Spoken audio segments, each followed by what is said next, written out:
नमस्कार श्रोताओं, आज के विविधा क्रम के साथ मैं हूं दीपांकर तिवारी। श्रोताओं, हम सामान्य जनजीवन की भागदौड़ में स्वयं को स्वस्थ रखना एक मनुष्य के लिए सबसे बड़ी चुनौती होती है। हम स्वयं को स्वस्थ रखें, अपने परिवार को स्वस्थ रखें, साथ ही अपने बच्चों को अच्छा और स्वास्थ्यवर्धक बनाकर रखें। ये हम सभी का प्रयास रहता है और बीमारियों से हम दूर रहें, इसके लिए भी हम सभी प्रयासरत रहते हैं। आज का हमारा जो वार्ता का विषय है इसी पर केंद्रित है। आज आकाशवाणी स्टूडियोज में उपस्थित हैं डॉक्टर शिखा गौर जी। आप पीडियाट्रिक फिजियोथेरेपी की विशेषज्ञ हैं, जिसे हम ये कह सकते हैं कि फिजियोथेरेपी में बच्चों को आप विशेष रूप से चिकित्सा उन्हें प्रदान करती हैं। सबसे पहले डॉक्टर शिखा गौर जी, आपका स्वागत है आकाशवाणी स्टूडियोज में। आपका बहुत बहुत धन्यवाद। मैम, जैसा हमने अपने श्रोताओं को आपके परिचय में बताया कि आप पीडियाट्रिक फिजियोथेरेपी की विशेषज्ञ हैं, तो बच्चों में जो फिजियोथेरेपी है वो किन किन जगहों पर हम सबसे ज़्यादा काम में आती है और बच्चों को फिजियोथेरेपी की ज़रूरत कहाँ कहाँ होती है? मैं आपको बताना चाहूँगी, ये एक बहुत ही बड़ी और डीप फील्ड है बच्चों की फिजियोथेरेपी। जो हमारा नॉर्मल डेवलपमेंट होता है, हम उसी से जज कर पाते हैं कि बच्चे का नॉर्मल डेवलपमेंट हो रहा है या नहीं हो रहा है। बच्चों में कई प्रकार की बीमारियां होती हैं, जैसे सेरेब्रल पैल्सी हो गया, ड्यूशेन्स मस्कुलर डिस्ट्रॉफी हो गया, डाउन सिंड्रोम हो गया, डेवलपमेंटल डिले हो गया, ऑटिज्म, ADHD। कुछ बीमारियां जो हैं वो पैदा होते से ही आपको पता चल जाएंगी, डॉक्टर्स आपको उसके बारे में अवगत करा देंगे। जब क्रोमोसोमल इश्यूज होते हैं, बाय बर्थ होते हैं, तब होता है डाउन सिंड्रोम। या जब बर्थ होती है तो बर्थ के दौरान अगर कोई इशू हो गया है, बच्चे को, बच्चा बीमार हो गया है, ऑक्सीजन की कमी हो गई है, ऑक्सीजन की कमी जब ब्रेन तक जाती है तब ब्रेन का एक हिस्सा डैमेज हो जाता है जी। उसे कहते हैं सेरेब्रल पाल्सी। सेरेब्रल पाल्सी में भी बहुत प्रकार की अलग अलग चीजें होती हैं कि माइल्ड है, मॉडरेट है, कितनी सारी चीजें होती हैं उसमें। वैसे ही होता है ग्लोबल डेवलपमेंटल डिले।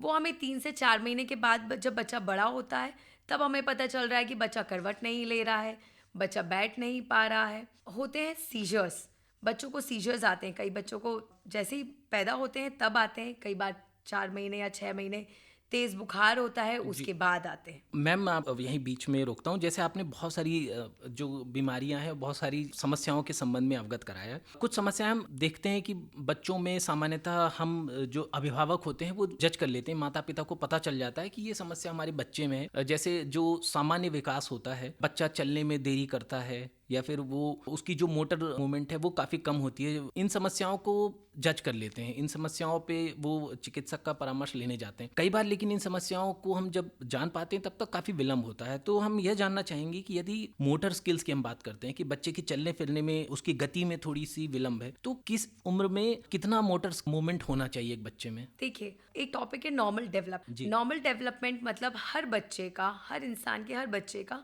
एक सिस्टम डेवलप्ड है, ऑलरेडी इनबिल्ट है कि 6 महीने में बैठेगा, फिर 9 महीने में खड़ा होगा, फिर 12 महीने में चले। सिमिलरली होता है, जैसे ये होता है मोटर डेवलपमेंट, इसे कहते हैं ग्रॉस मोटर डेवलपमेंट।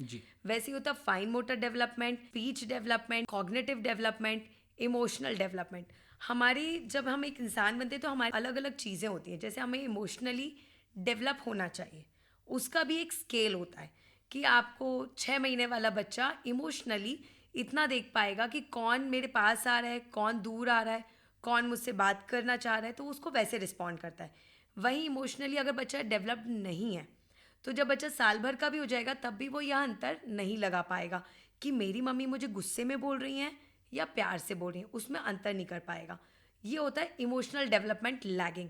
सिमिलरली होता है स्पीच डेवलपमेंट, जैसे कि 1 साल के बच्चे को लगभग मम्मा, पापा 2 अक्षरों को ज्वाइन करके बोलने वाला शब्द बोलना चाहिए। इसी प्रकार नॉर्मल ग्रॉस मोटर डेवलपमेंट 1 साल से 1.5 साल तक का बच्चा आराम से चलना चाहिए बिना पकड़े हुए जी।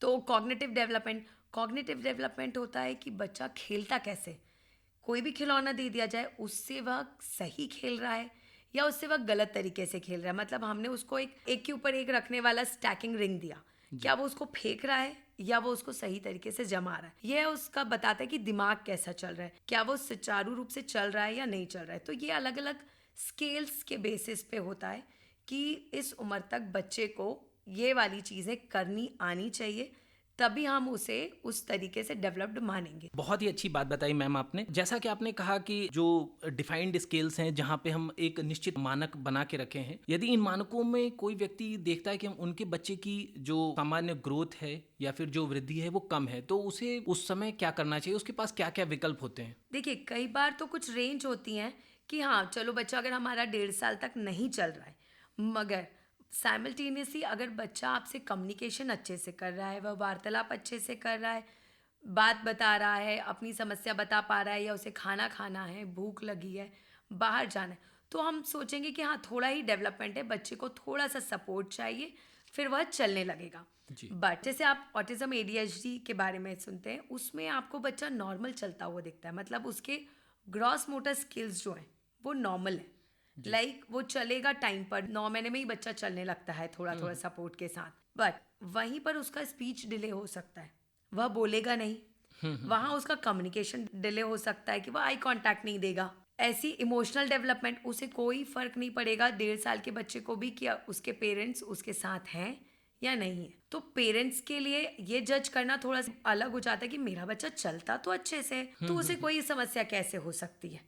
तो पेरेंट्स इतने जल्दी उस चीज़ को नहीं जान पाएंगे। जी मैम, यहाँ पर मैं आपको रोकना चाहूँगा क्योंकि ये जो समस्या है काफ़ी अधिक देखी जा रही है अभी वर्तमान में। हम ADHD या ऑटिज्म की जब बात करते हैं कि ये समस्याएं बच्चे में किस तरह से आती हैं और इसका कारण क्या रहता है, क्योंकि ऑटिज्म एक बहुत बड़ी समस्या बन चुकी है वर्तमान में। देखिए, कारण एक डेफिनेट नहीं है, दुनिया भर में रिसर्चेस हो रही हैं, कहीं ना कहीं ये जेनेटिक मॉडिफिकेशन हो जाता है कि पहले हमारे खान पान क्या था, ऐसा नहीं है कि ये मदर से आता है या फादर से आता, बट जीन मॉडिफाई किसी का भी हो सकता है। कई बार जीन मॉडिफाई जो पुराने पूर्वज होते हैं उनका जीन मॉडिफाई होकर आ सकता है, तो जेनेटिक इशू भी हो सकते हैं, फिर इन्वायरमेंटल इश्यूज भी हो सकते हैं।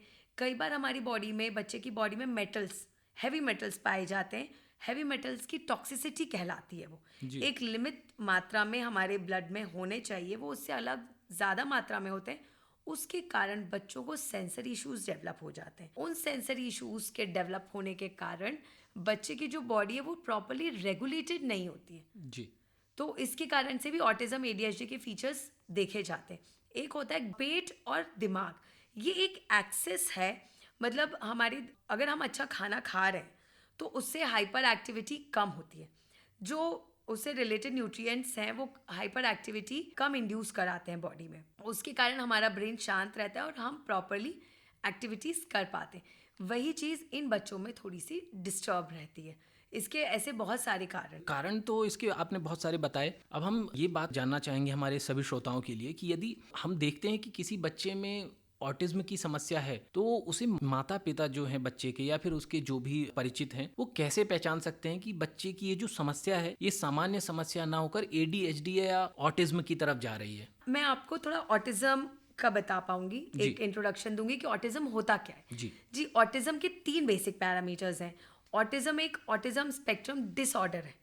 स्पेक्ट्रम मीन्स एक अम्ब्रेला टर्म है। अम्ब्रेला मतलब एक छाता नुमा टर्म है जिसके अंदर बहुत सारी छोटी छोटी इश्यूज आते हैं, छोटे छोटे इश्यूज होते हैं, जैसे कि आंख से आंख देख के बात ना कर पाना। जैसे अभी हम आपसे बातचीत करें तो हम एक दूसरे की आंखों में देख के बात करें, वही नाम को रिस्पॉन्ड ना करना। बच्चे को आप नाम से 10 बार बुलाएंगे, बेटा इधर आओ इधर आओ, वो नहीं आएगा। बट अगर आप उसे कहेंगे देखो चॉकलेट है या फ़ोन ले लो, तो वो फ़ोन वर्ड सुनकर तुरंत आ जाएगा।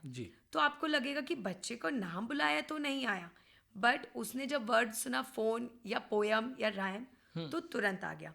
ये ऐसे छोटे छोटे फीचर्स हैं। बच्चा कान में हाथ लगाता है क्योंकि उसे ऑडिटरी इश्यूज होते हैं, जैसे ही वो पटाखों की आवाज़ सुनता है तो कान में हाथ लगा लेता है। बच्चे को अगर कुछ सामान चाहिए बट वो ये आपसे कम्युनिकेट नहीं कर पाता है कि मुझे वो सामान चाहिए, और बच्चा उस सामान पे हाथ रख के जोर से चीखने चिल्लाने लगा, या आपने उसे सामान ले लिया, तो वो जो अपने मन की बातें हैं वो कम्युनिकेट नहीं कर पाता है। जी। मैं आपको 1-2 चीज़ें ये बताना चाहूँगी जो बेसिकली एक मदर है वो सीख सके, या घर में रहने वाले जो बुजुर्ग हैं बच्चों के आसपास वो जान पाएँ। अगर आपको ये कुछ चीज़ें अपने बच्चे में दिखाई देती हैं साल भर के, 1.5 साल के, जैसे कि आप उसका नाम पुकार रहे हैं और वो आपको नहीं देख रहा है पलट। दूसरा, अगर आप उससे आंख में देखकर बात कर रहे हैं और वो आंख में देखकर आपसे बात नहीं कर रहा है। तीसरा, अगर वो उंगली देखकर, उंगली दिखाकर बता नहीं पा रहा है कि उसे कौन सा सामान चाहिए, या तो वो खुद जाके खड़ा हो जा रहा है या उस सामान के पास जाके चिल्ला रहा है, तो ये गलत है, ऐसा नहीं होना चाहिए। 1.5 साल के बच्चे को अपनी मम्मी और पापा को पहचानना आना चाहिए कि मम्मी कौन है और पापा कौन है। अगर वह ये नहीं पहचान पा रहा है तो इसका मतलब कुछ ना कुछ गड़बड़ है और वो आपकी इंस्ट्रक्शन फॉलो नहीं कर पा रहा है। इंस्ट्रक्शन मतलब आपने कहा बैठ जाओ बिना हाथ का इशारा करे, जी। आप बस बोलेंगे बैठ जाओ, तो क्या वो बैठ रहा है? तो आपको ये चेक करना है कि बच्चा बैठ पा रहा है या नहीं बैठ रहा है, या बच्चा अनसुनी बात करके दूर चला गया है। तो ये चीज़ें कुछ हैं जो आप नोटिस कर सकते हैं, क्योंकि जो नॉर्मल डेवलपमेंट है उसमें बच्चे को इतना आना चाहिए। भले ही बच्चे की स्पीच नहीं है, मगर बच्चा अगर उसका नाम बुलाया जाए तो उसे पलट के देखना चाहिए।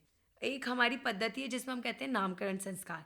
तो हम नामकरण संस्कार क्यों करते हैं 6 महीने के बाद? क्योंकि बच्चा अपना नाम सुनने लगता है, समझने लगता है। इससे जब भी आप बच्चे का नाम बुलाएंगे 6 महीने के बाद वो पलट के देखेगा। जी, तो ये जो समस्याएं हैं हम इस तरह से इसको पहचान सकते हैं। और यदि हम देखते हैं कि बच्चे में इस तरह की समस्या है तो वो हम ये कैसे पता लगा सकते हैं कि ऑटिज्म जैसी गंभीर समस्या है या फिर एडीएचडी जैसी संबंधित समस्या हो सकती है या फिर कोई मनोविकार हो सकता है? देखिए, इसके लिए तो आपको थोड़ा सा बच्चे को समय भी देना पड़ेगा। हम ये नहीं कह सकते कि 1.5 साल का बच्चा अगर ऑटिज्म के फीचर्स, ऑटिज्म में जो जो होता है वो शो कर रहा है तो उसे ऑटिज्म ही हो, जी। ऐसा ज़रूरी नहीं है। अगर बच्चा बोल नहीं रहा है, स्पीच डिले है, तो ज़रूरी नहीं है कि उसे ऑटिज्म ही हो, या अगर वो बच्चा इधर उधर दौड़ रहा है तो उसे एडीएचडी हो।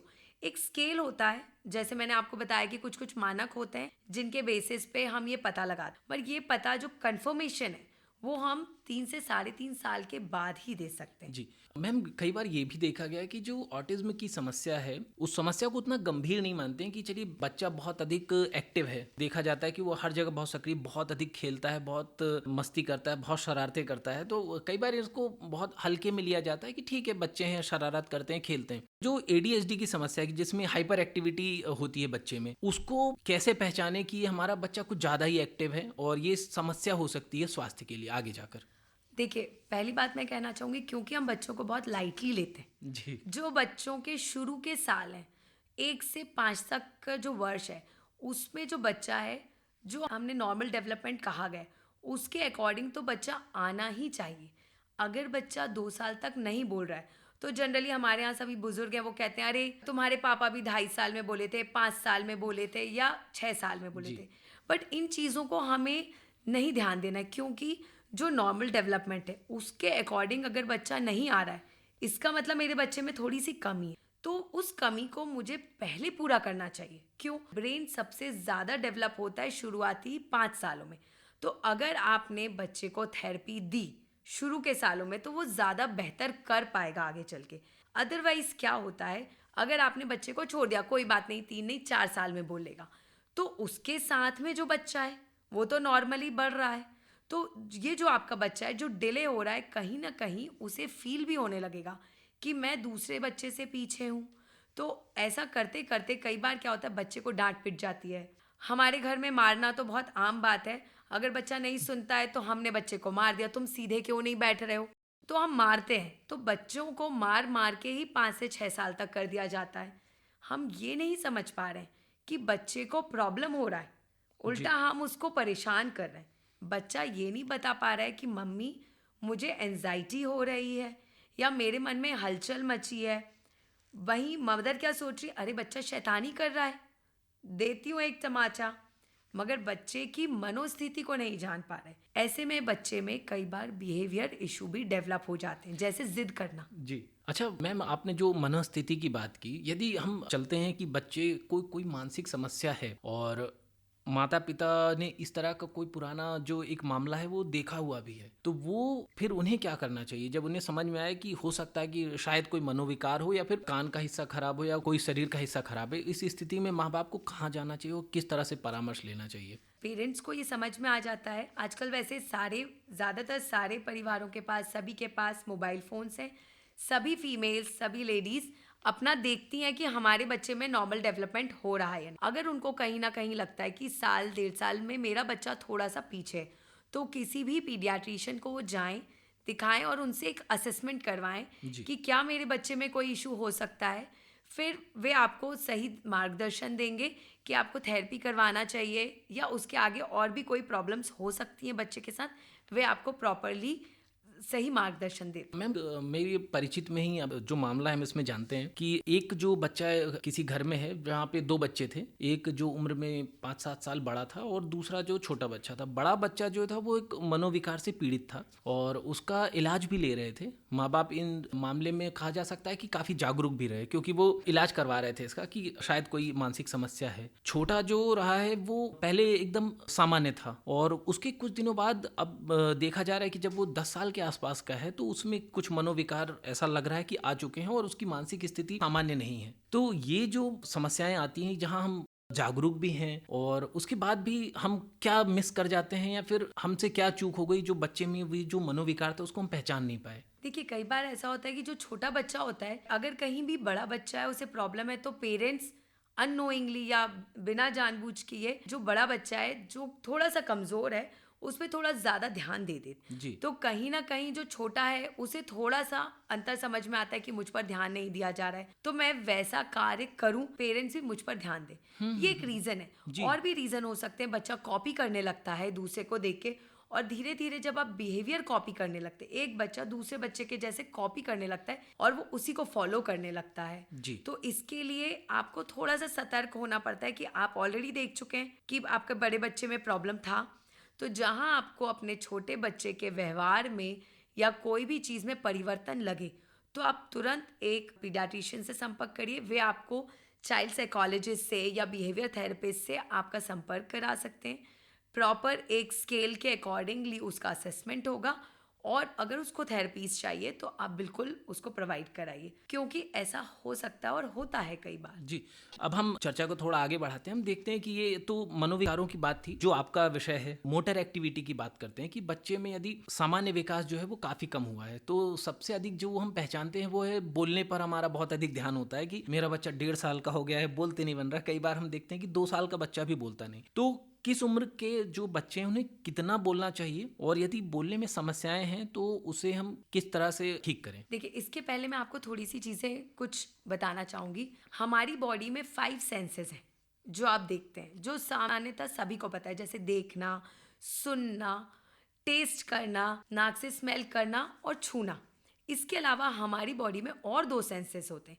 एक को कहते हैं प्रोप्रियोसेप्शन, एक को कहते हैं वेस्टिबुलर सिस्टम। ये क्या है? मैं बताना चाहूँगी। जो वेस्टिबुलर सिस्टम है हमारा, जैसे हम इस चेयर पे बैठे हैं तो मुझे बचपन से पता चल गया, जैसे जैसे मैं बड़ी हुई, जैसे मेरा नॉर्मल डेवलपमेंट हो, कि ये इतनी हाइट का है और मुझे इस पे आराम से बैठना है। इससे मेरा वेस्टिबुलर सिस्टम एक्टिवेट, और मुझे हिलना नहीं है। ये मेरी बॉडी को पता चल गया, मेरी बॉडी से ब्रेन में चला गया और ये मेरी मेमोरी में सेट हो गया। ये हो गया वेस्टिबुलर सिस्टम या वेस्टिबुलर सेंस। ऐसे ही प्रोप्रियोसेप्शन सेंस।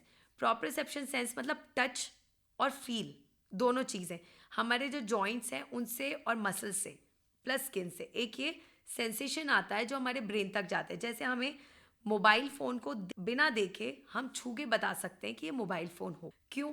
क्योंकि आप उसको बहुत पहले से देखते आ रहे हैं, आपने उसको कई बार उठाया और वो आपकी मेमोरी में सेट हो, और आपसे जब कोई कम्युनिकेट करेगा तो आप उसको बहुत अच्छे से बता पाएंगे कि ये मोबाइल फ़ोन है, अगर आपका ब्लाइंड फोल्ड कर दिया जाए। इसे कहते हैं प्रोप्रियोसेप्शन सेंस। ये सेंस हमारी बॉडी में डेवलप होते जाते। इन 2 सेंस के लिए बातें नहीं की जाती है, प्रोप्रियोसेप्शन और वेस्टिबुलर, क्योंकि वो सामान्यतः सब में नॉर्मली होता है। जी। बट ऑटिज्म और ADHD में ये जो पांचों के 2 मिला के 7 सेंसेस है, ये इंटीग्रेटेड नहीं होते। इंटीग्रेशन मतलब आपको बताएंगे, एक सिंपल स्विचेस हैं और बल्ब लगे हुए हैं 5। जी। 5 बल्ब हैं, 5 अलग अलग वोल्ट के बल्ब हैं या पांचों सेम वोल्ट के बल्ब हैं। तो जब इलेक्ट्रिक वायर हमारा गया, अगर वायर में कहीं लीकेज है तो कोई बल्ब ज़्यादा जलेगा, कोई कम। बल्ब कम चलेगा। जी, जी। अगर सारे सेम वोल्ट के, क्यों? कहीं ना कहीं लीकेज है। सेम सिस्टम, सेम जो लीकेज सिस्टम होता है वो हमारी बॉडी में होता है। इसको आप देख नहीं पाएंगे। मैं आपको बहुत सामान्य रूप से और बताना चाहूँगी कि अगर आपका हाथ कहीं कट गया, हाँ, खून निकलता दिख रहा है आपको, बिल्कुल। आपको उसको देख के दूसरे को अगर कटेगा तो भी आपको लग जाए यार इसको बहुत दर्द हो रहा है। मगर कहीं भी ये जो 5 से 7 सेंस है, इनमें अगर कोई कमी आई, इनमें अगर कोई डिस्टर्बेंस है, तो वो दूसरा इंसान देख के नहीं बता पाएगा, या अरे आज मेरा थोड़ा सा वेस्टिबुलर सेंस कम काम करे, ऐसा नहीं बता पाएगा। वो कैसे बता पाएगा? एक्टिविटीज के थ्रू। तो जो ऑटिज्म ADHD से ग्रसित बच्चे होते हैं, उनका अगर सेंस कम होता है, जैसे टेक्टाइल सेंस कम है, तो वो बार बार एक रफ सरफेस को छुएंगे, या वो वाले बच्चे फुल कपड़े पहनना पसंद नहीं करेंगे, ऊनी कपड़े पहनना पसंद नहीं करेंगे। अगर उनका सुनने की सेंस में कमी आई तो वो पटाखों की आवाज़ से कान बंद कर लेंगे, चीखेंगे, चिल्लाएंगे। अगर उनका वेस्टिबुलर सेंस कम है तो वो लोग बार बार जंप करते रहेंगे, पूरे टाइम जंप करेंगे, जिससे कि वो जो कमी है वो उसकी बॉडी जंप करके पूरी कर सके। जी। तो ये सारे सेंसेस होते हैं। बार बार मुंह में डालना, टेक्टाइल सेंस जो जीभ का सेंस होता है उसमें अगर कमी है तो बच्चा क्या करेगा, कोई भी सामान मुंह में डालेगा और बार बार चबाएगा। अच्छा, ये वाली जो समस्या है ये तो बच्चे में बहुत आम देखी जाती है कि जैसे उनके दांत आते हैं तो वो बच्चे तो खाने के लिए देखते हैं, उन्हें जो भी मिलता है वो उसे मुंह में डाल जी, लेते हैं। वो दांत के टाइम भी सेम सेंसरी इश्यूज होते हैं मुंह में, जी। तब उनका यूज किया जाता है।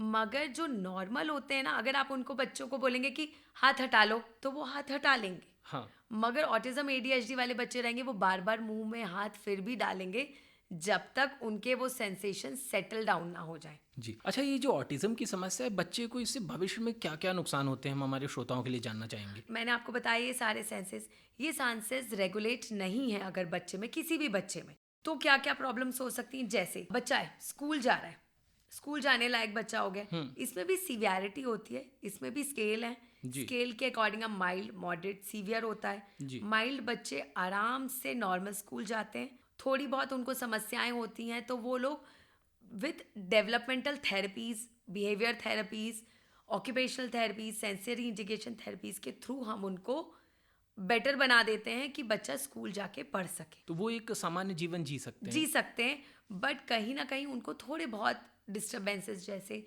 बहुत ज़्यादा शोर हो रहा है, कहीं बहुत ज़्यादा बाजे बज रहे हैं, तो वो अगर माइल्ड है उनको तो बच्चे खुद कान बंद करके साइलेंटली एक ऐसी जगह चले जाएंगे जहाँ शोर नहीं हो रहा है।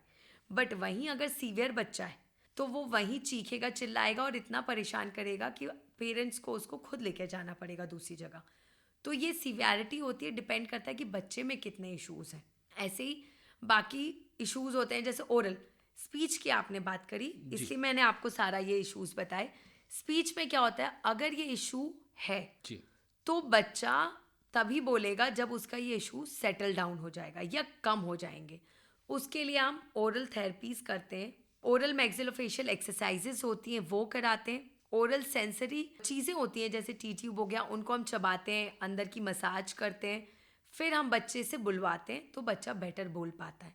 जी। कई बार बच्चे को, ऑटिज्म के बच्चे को पता होता है कि एप्पल है, बॉल है, कैट है, मगर वो ओरल इश्यूज होने के कारण नहीं बोल पाता है। तो हम ओरल इश्यूज को शांत करते हैं तो वो ऑटोमेटिकली उसमें बोलना आ जाता अच्छा मैम, ये जो समस्या है कई बार सामान्य भी हो सकती है जी। कि वो ऑटिज्म ना है और उसका मतलब वो एक्चुअल में उसकी जो बोलने की गति है वो काफ़ी कम है दूसरे बच्चों की तुलना में। हो सकता है उसकी जो शारीरिक वृद्धि है वो कहीं किसी और जगह पे हो, उसकी ऊंचाई बढ़ गई हो या फिर वो ब्रेन से ज़्यादा डेवलप हो गया हो, इस तरह की भी हो सकती है कि कई बार देखा जाता है। तो क्या वो उसको ऑटिज्म मान लें अगर बोलने की समस्या है, या फिर उसको सामान्य मान के उसका इलाज किया जाता है? देखिए, स्पीच डिले दो प्रकार के होते हैं। एक ऑटिज्म वाला जिसमें कि सेंसरी प्रॉपर नहीं होता है जी। सिस्टम, इसीलिए स्पीच नहीं आ पाती। जी। दूसरा स्पीच डिले होता है कि बच्चे को सिर्फ जीभ पलटाने में प्रॉब्लम आ रही है, जीभ खोलने में प्रॉब्लम आ रही है, या उसको कुछ समझ नहीं आ रहा है इसीलिए प्रॉब्लम आ रही है बोलने में, तब बच्चे का स्पीच डिले होता है।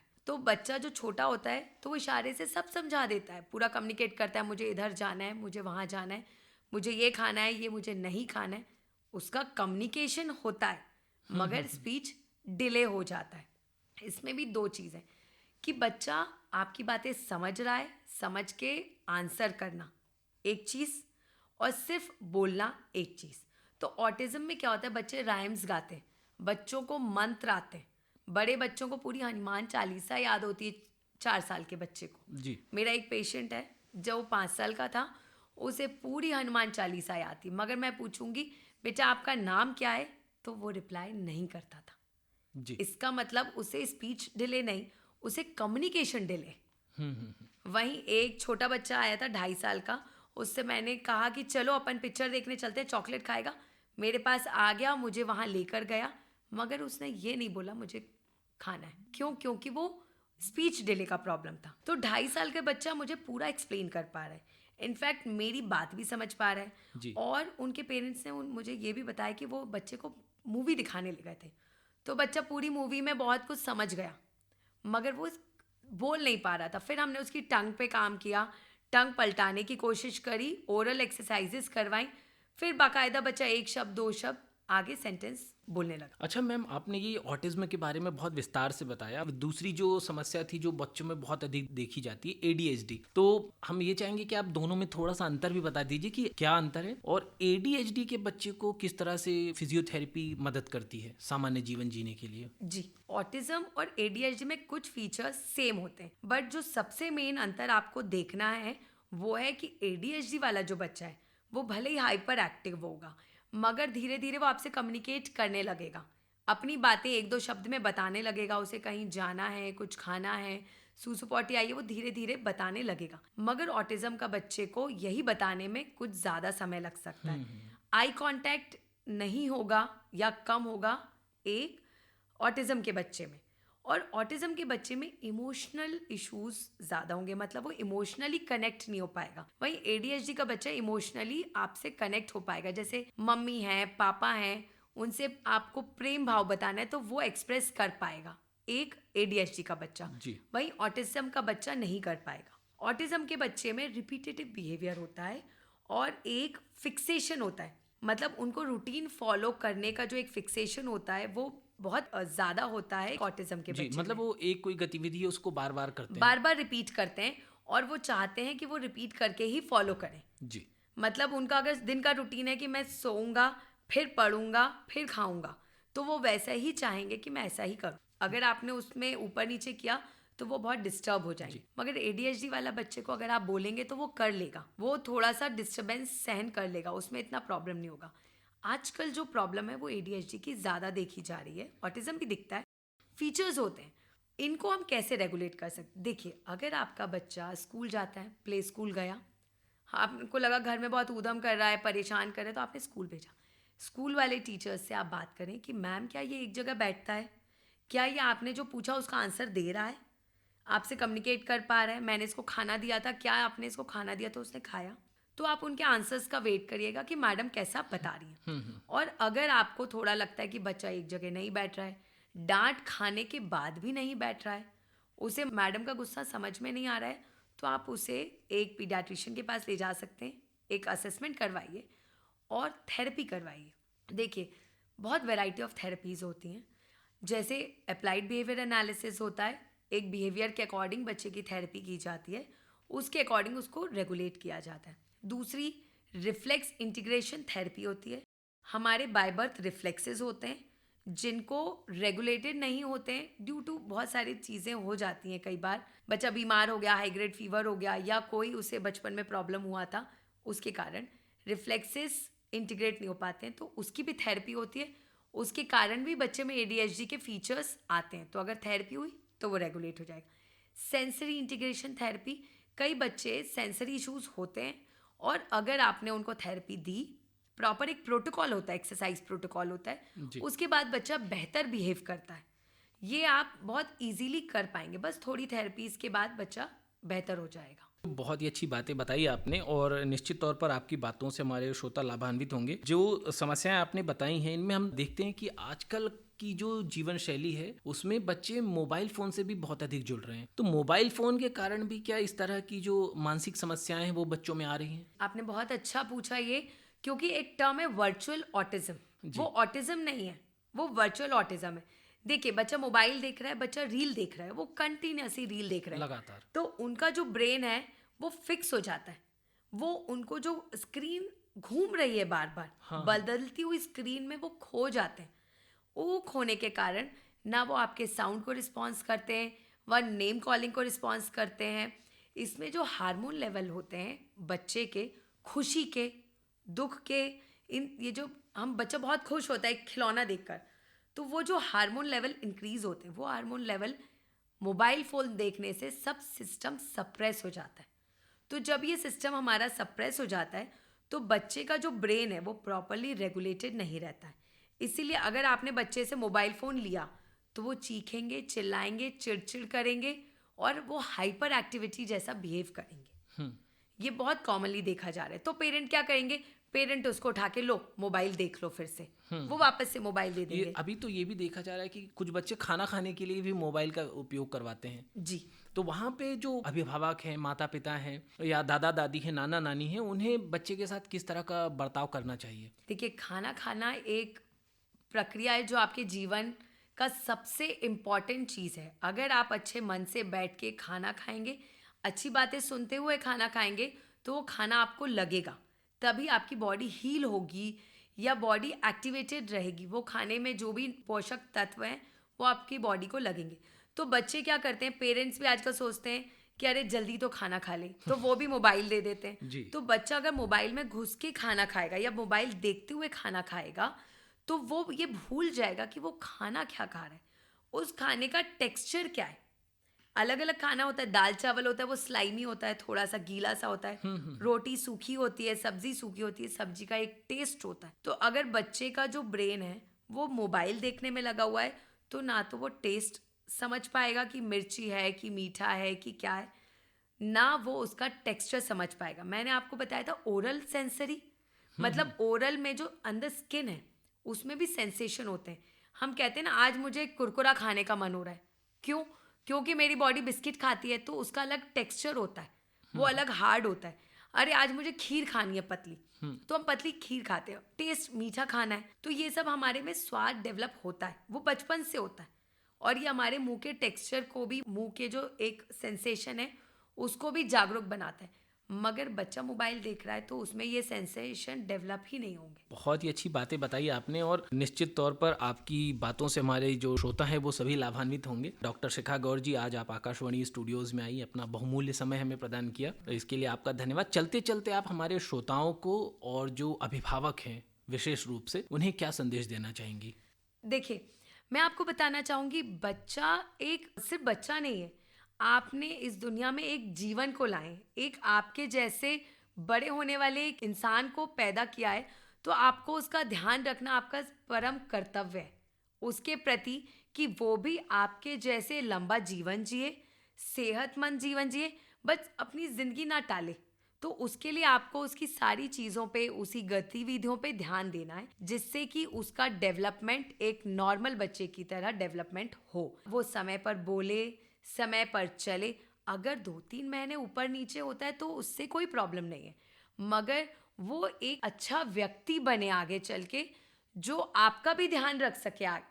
तो उसके लिए आपको उसके ग्रोथ में आपको उसका पार्टनर बनना है। जैसे कि आप देखें कि वो बिहेव अच्छा करे, उसका इमोशनल डेवलपमेंट अच्छा हो, कि वो सही बात को समझे, आपके गुस्से को समझे, आपके प्यार को समझे, साइमल्टेनियसली अच्छा खाना खाए।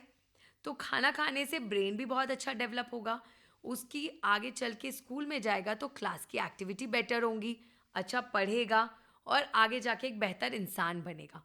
उसके लिए आपको उसका physical growth, emotional growth, cognitive growth, ये सारी चीज़ें आपको ध्यान में रखनी है। जी, बहुत ही अच्छी बातें बताई डॉक्टर शिखा गौर जी आपने, और आपकी बातें जो हैं काफ़ी प्रेरणादायी हैं। और निश्चित तौर पर जो अभिभावक हैं जो इन समस्याओं से जूझ रहे हैं, जिनके जीवन में इस तरह की कोई समस्याएं हैं, वो लाभान्वित होंगे आपकी बातों से। आज आप आकाशवाणी स्टूडियोज में आई, अपना बहुमूल्य समय हमें प्रदान किया, इसके लिए आपका बहुत बहुत धन्यवाद। जी, थैंक यू।